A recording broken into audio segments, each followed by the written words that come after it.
No camines por la cruz. Un día en una excursión nocturna en la barranca decidí explorar un poco por mi cuenta. Como teníamos zona de camping, podía hacerlo sin problemas. Le dije al guía que andaría por las inmediaciones del campamento para ver qué sorpresas me podría encontrar. Y no tuvo mayor inconveniente. Solo me dijo, no camines por donde está la cruz, ya que mucha gente ha dicho que cosas raras pasan por ese lugar. Y como turista me dije, ¿yo por qué no he de andar por ahí y perderme una buena experiencia paranormal? No se me pudo ocurrir mayor tontería. Así que me puse en marcha. El sonido de los animales es casi nulo. Lo único que se escucha es el caudal del río Verde. Siguiendo las indicaciones del guía, solo anduve por caminos ya hechos. No me metía entre los matorrales ni nada por el estilo, pero estaba siguiendo un camino empedrado y de pronto veo a unos cuantos pasos un camino de pura tierra y me dije, ¿por qué no lo he de seguir? Los árboles eran pequeños pero frondosos, un poco diferentes a los que se ven en todo el camino. El ruido del río cada vez era menos fuerte. De eso no me di cuenta hasta que llegué a una casa grande, la cual pensé era la casa colorada, muy mencionada por los excursionistas. Pero no era así. Me atreví a entrar a la casona, y al comenzar a grabar todo se tornó algo raro. Para empezar tenía la certeza que no había nadie más ahí que yo, pero se escuchaban pasos. Sin dejar de grabar con mi teléfono, pregunté, «¡Hey! ¿Quién anda ahí?» Nadie respondió. Yo seguía tranquilamente caminando y grabando dentro de la casona, hasta que llegué a una puerta de madera prácticamente derrumbada. Como pude, pasé sin tocarla, ya que se veía que a pesar de ser muy vieja, aún estaba muy pesada y no quería que se me cayera encima. Salí a un patio enorme, ya muy deteriorado, obviamente. La maleza se había apoderado de todo lo que ahí se encontraba. Sin embargo, solo quedaba algo limpio de hierbas. Una cruz ya un tanto vieja, incluso parecía quemada.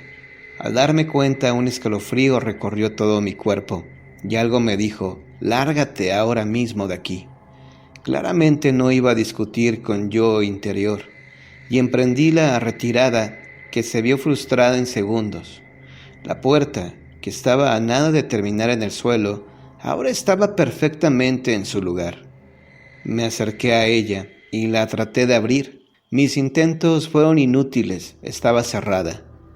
Me di la vuelta y todo seguía igual. No sé si eso siempre estuvo ahí o simplemente no lo había visto.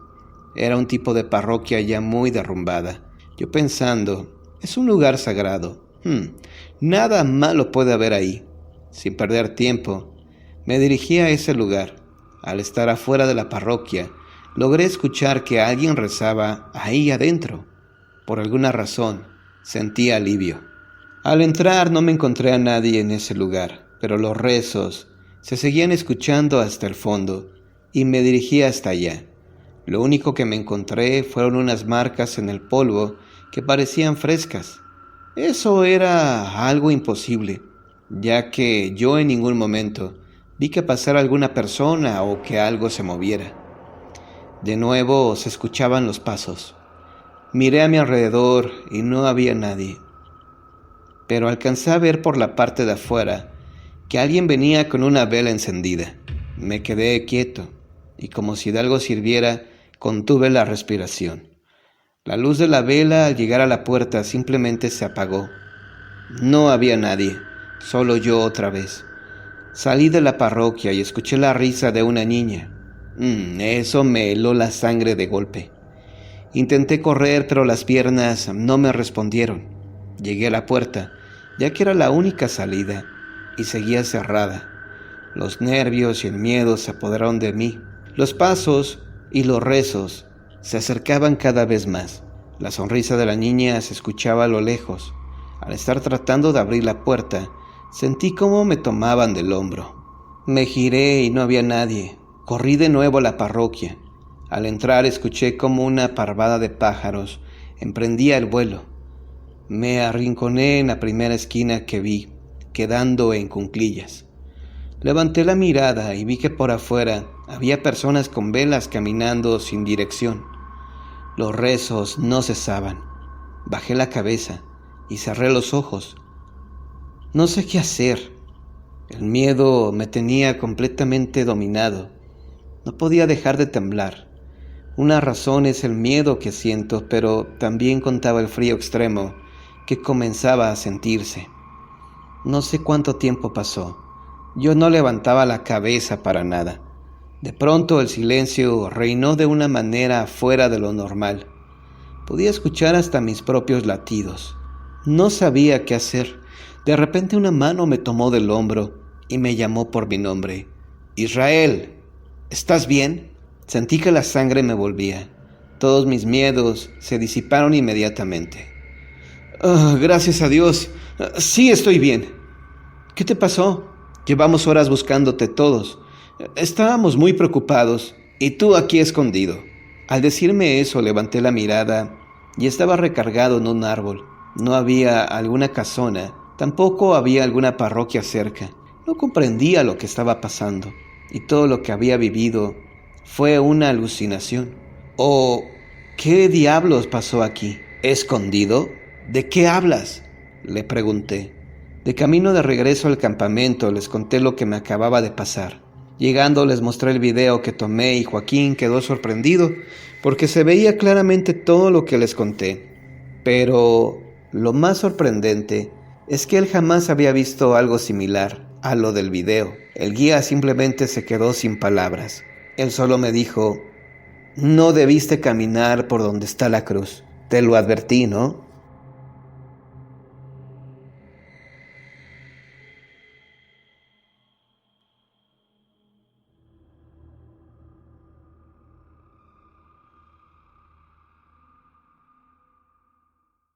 Es una historia cruel y trágica, una historia de injusticia, desesperación y horror, que sucedió en el siglo XVII. Es el escalofriante relato de un fantasma singular. La mujer sin cabeza. El lugar donde se desarrolló el final de esta historia verídica es una isla subtropical, cubierta de vegetación colorida y exótica, con extensas playas de arenas blancas sobre las que rompen las olas cristalinas del mar Caribe. Para muchos, esa isla sería un paraíso, pero para una joven y desafiante doncella que hace muchos años miraba el océano desde el quicio de una choza miserable, no era sino el infierno mismo, y al paso del tiempo había perdido la noción del tiempo que llevaba en aquel lugar. ¿Cuántos días? ¿Cuántas noches? ¿Eran 30? ¿35? ¿Menos o más?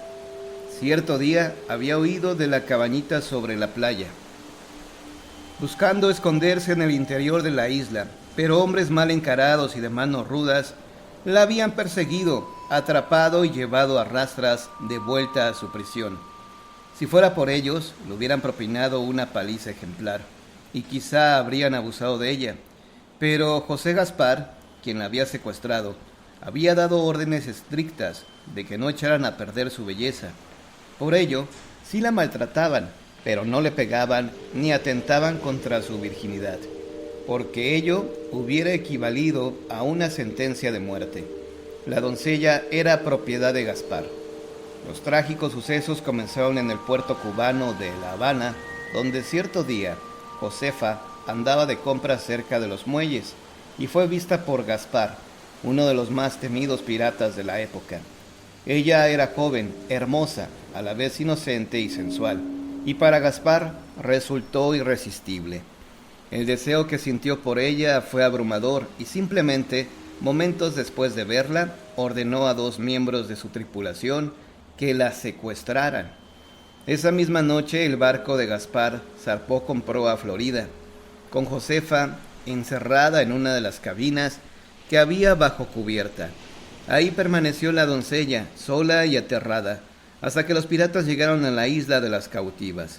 La solitaria isla era muy frecuentada por piratas.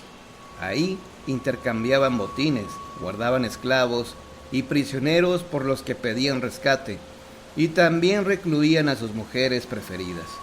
Gaspar supuso que Josefa se ablandaría durante los días que pasó encerrada en alta mar, y que sin gran resistencia aceptaría ser su amante, como lo habían hecho muchas otras mujeres. Pero al desembarcar, Josefa se mostró tan desafiante y rebelde como cuando se había debatido fieramente al ser secuestrada en La Habana. En cuanto Gaspar se acercaba a ella, comenzaba a maldecirlo, siendo que tenía otras preocupaciones y otras mujeres a las que ya había doblegado a su voluntad.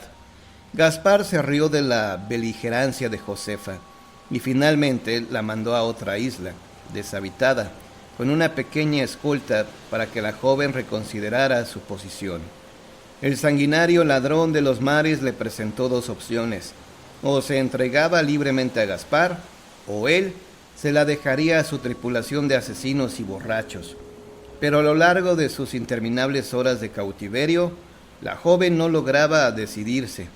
La decisión lógica era que sería preferible ser víctima de los peores instintos de una sola bestia que de los 100 monstruos, pero a fin de cuentas Josefa tampoco lograba concebir la intimidad con aquel arrogante capitán pirata. Josefa pasaba horas rezando, pidiendo al cielo ser rescatada. Soñaba ser liberada por su padre o por aquel apuesto oficial naval que había visto en 2 ocasiones en La Habana. Aquel marino gallardo que le sonreía y la saludaba con respeto y galantería. Es posible, pensaba. Es militar y la marina siempre anda cazando piratas. Podría venir en su buque de guerra a estas islas en busca de Gaspar y de otros asesinos. Papá debe saber quién me secuestró. Es seguro que ya exigió a las autoridades que me busquen y que castiguen a mis captores. Pero al paso de las semanas, la tan esperada ayuda no se materializaba, y poco a poco la presión de su encierro, el miedo interminable y el odio terrible que desarrolló hacia Gaspar fueron afectando profundamente la estabilidad mental de Josefa. Soñaba despierta, y sus ensoñaciones se poblaron de personas que la acusaban en vez de brindarle alivio y consolación. Se le aparecía a su padre con gesto adusto, de brazos cruzados, sacudiendo la cabeza, y le decía: «Es por la manera en que te comportas. Seduces a los hombres. Ya no eres mi pequeña e inocente Josefa». De pronto veía a su madre en un rincón de la miserable choza, sentada en su mecedora de siempre, con la cabeza inclinada sobre sus labores de costura, y la autora de sus días le decía, entre sollozos: «Dios te castiga, hija. Si hubieras ido a misa más seguido, esto no te habría ocurrido». Ni siquiera la figura de bondadoso padre, Cirilo, le proporcionaba alivio alguno. Con voz grave, el religioso le susurraba: «Si Dios ha permitido que esta cosa terrible suceda, es que debe ser su voluntad, criatura. Arrepiéntete y pide al Señor que te perdone antes de que sea demasiado tarde». Y la desdichada Josefa buscaba en su alma y en la historia de su corta vida algún terrible pecado, pero no lo hallaba. Quizá pensaba, no había pecado en realidad, y toda aquella pesadilla era parte de algún designio divino. Había oído hablar de santos que habían padecido persecuciones y torturas por la mayor gloria del Señor. Este debe ser mi caso, concluía la prisionera. Dios quiere que yo sufra para gloria suya. En otras ocasiones se le aparecía la despreciable figura de Gaspar, burlándose de ella, amenazándola. Tenía las manos manchadas de sangre y una mueca horrible descomponía su rostro mientras intentaba abrazarla. Con voz ronca el pirata le decía: «¿Ya elegiste, preciosidad? ¿Placeres conmigo o placeres con mi tripulación?». Y Josefa se arrastraba a un rincón de su choza, se cubría el rostro con las manos y lloraba inconsolablemente hasta que la espectral aparición se desvanecía, lanzando horrendas carcajadas al viento. La angustia mental de la doncella fue en aumento y pronto se desarrolló una nueva realidad en su mente. Gaspar era un ser demoníaco, era el epítome del mal, y Dios la había escogido a ella para destruirlo. «Por eso estoy aquí», pensaba, «para matarlo, para mayor gloria del Señor». Y en su mente confundida y delicada, Josefa comenzó a buscar una manera de cumplir su misión justiciera. Aunque los rufiones que la custodiaban tenían armas en abundancia y las mujeres que los atendían tenían cuchillos para prepararle sus alimentos, Todos se cuidaban mucho en presencia de la joven y jamás se presentaba la oportunidad de que Josefa se hiciera de un arma. Lo único que tenía en su choza era un plato y una cuchara de madera. Entonces la joven pensó en afilar el mango de la cuchara y convertirlo en una rústica daga. Buscando discretamente por la playa, encontró una concha rota y con ella pasó horas raspando el utensilio para darle la forma deseada. Pero la madera era demasiado suave y cuando al fin quiso probar la punta, se rompió al presionarla contra el piso de tierra de la cabaña. Y fue precisamente cuando Josefa buscaba otra manera de armarse cuando Gaspar regresó a buscarla. Josefa salió de la choza y esperó sobre la arena desafiante. El pirata llegaba en un gran bote de remos en el que había viajado desde la isla de las cautivas. El buque de Gaspar seguía anclado allá, cargado con el botín de sus más recientes abordajes. Había pasado la noche anterior con una hermosa prisionera francesa, Claudine, pero entre abundantes copas de vino y licor y el recuerdo obsesivo de Josefa, Gaspar no pudo satisfacer a su amante europea. Furioso, había culpado a Claudine de su impotencia y le había propinado varias bofetadas. Pero en el fondo sabía que ella no había tenido la culpa y venía maldiciéndose a sí mismo por aquella pasión enfermiza que sentía por Josefa. Gaspar saltó a la playa y con su acostumbrada arrogancia caminó hasta la doncella. Sus marinos quedaron atrás, junto a la lancha, a respetuosa distancia de su sanguinario líder. Con la mano sobre la empuñadura de su sable, el pirata se detuvo ante Josefa. El enojo que sentía contra sí mismo se iba tornando en rabia hacia ella, aún al ver la profunda transformación que había sufrido la joven. La mirada de Josefa divagaba, sus mejillas se habían hundido, tenía el rostro cubierto de tierra y su cabello había perdido toda suavidad y lustre. Sus ropas, ya convertidas en harapos, solo cubría a media su cuerpo enflaquecido y tembloroso. «Pues bien», rugió el asesino en los mares. «¿Pues qué?», repuso la joven trastornada. Ya no veía ante sí a un hombre, el odio la cegaba. Él era un príncipe de la oscuridad y el mal, un aborrecible demonio. Él era Lucifer mismo. Ocultando apenas su sorpresa ante la violenta respuesta de Josefa, Gaspar contestó: «Cuando te mandé a esta isla, te dije que eligieras entre dos opciones. ¿Ya se te olvidó?». «Ah, sí», silbó Josefa entre dientes, «lo recuerdo, y ya hice mi elección. No eres más que un cerdo putrefacto, y preferiría ser la amante de un perro». Gaspar no titubeó. Con toda calma ante la mirada azorada de sus hombres, desvainó su gran sable y limpiamente, de un solo tajo, cercenó la cabeza de la doncella.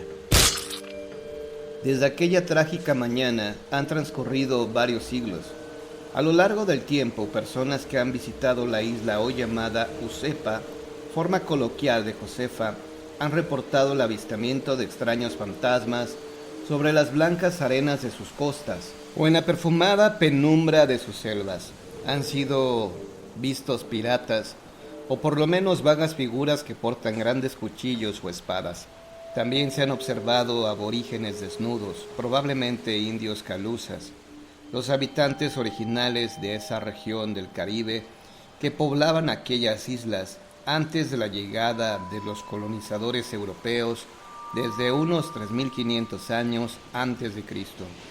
Pero de toda esa pléyade de fantasmas tropicales, ninguno ha resultado tan inquietante como un espectro avistado cerca de una pequeña bahía que alguna vez fue usada por barcos piratas, la figura de melancólico porte de una mujer sin cabeza.